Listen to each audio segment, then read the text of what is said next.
On our wedding day, I opened the door to the bridal suite. White dress bunched around her hips, her veil hanging off the nightstand, and my brother of honor moving above her like the vows had already been said in a different language. They didn't notice me, not at first. They were too wrapped in their betrayal. I didn't yell, I didn't throw anything. I stepped back into the hallway, took out my phone, and called her family. Every single one of them. Told them to come to her room, urgent. When they arrived, they found me leaning against the wall, calm. I pushed the door open for them. The screams came from her mother first. Her father just stood there, hands clenched, jaw set. I didn't say a word, not yet. Hours before, she'd kissed me at the altar rehearsal, told me I was the best man she'd ever known. Now I wondered how many times she'd said that, right before someone else's hands were on her. My brother of honor wasn't blood, but he'd been closer than family for a decade. We'd fought side by side in more than one way. I'd pulled him out of his worst nights, paid his rent, trusted him enough to stand next to me when I made the most important promise of my life. And she'd chosen him, not by accident, not in weakness, but in deliberate, repeated defiance of everything we'd built. I replayed every detail in my head. The late-night texts she claimed were work emergencies. The way his eyes lingered on her dress during fittings. The sudden private jokes between them.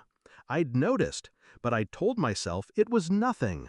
Nothing turned out to be everything.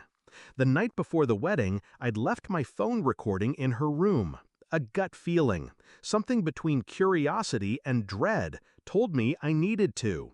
When I played it back that morning, I heard her voice, breathless, not from rehearsing vows. Then his, one more before the ceremony. I'd stopped the recording right there. No rage, no heartbreak, just a sudden clarity. I'd been given a gift, and I knew how to use it. First, I made copies, audio, timestamps, hotel surveillance from a contact who owed me a favor.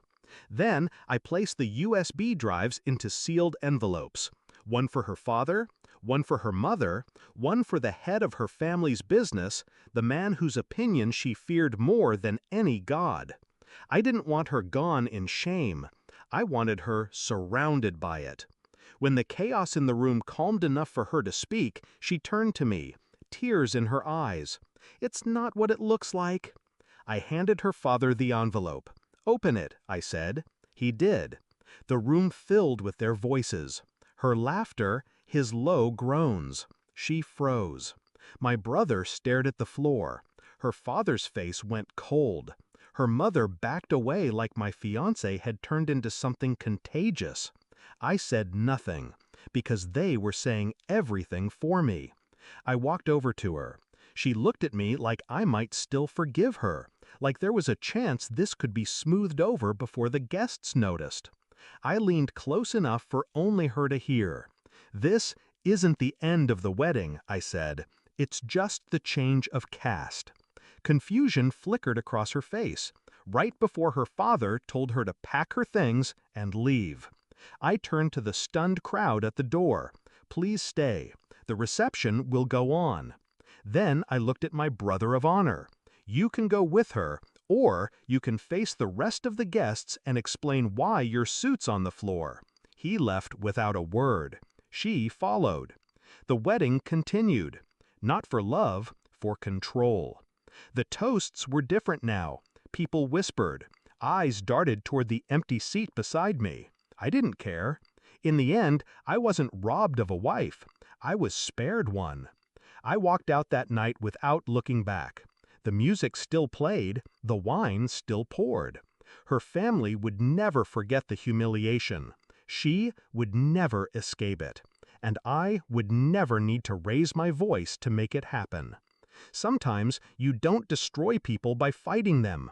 You let them destroy themselves, and then you turn the lights on. Moral of the story?